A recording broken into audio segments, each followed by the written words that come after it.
mo kaluoy, pagdalwas sa kamigin mo. Magampo kita.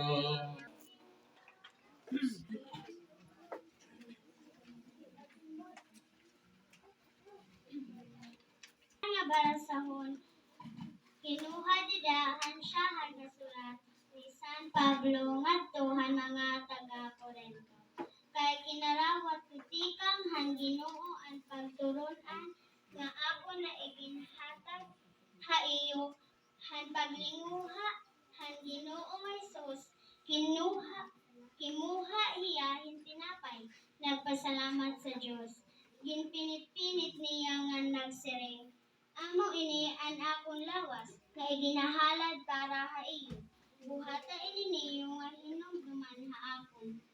Haamo man nga paagi. Kinuha niya ang irimnan katapos han parihapon nga nagsiring. Amo ini nga irimnan ang kanang Dios bago maginsabutan. Nagintigaman han akong dugo. Buhata ini niyo nga hinumduman haakon. Hakada pag-inom niyo hini, kay hakada pagkaon niyo hini nga tinapay, ngan pag-inom tikang hini nga irimnan, ginpapasangyaw niyo ang kamatayon, han Ginoo tubtubahan iya pag-abot, ang pulong han Ginoo. Salamat sa Diyos.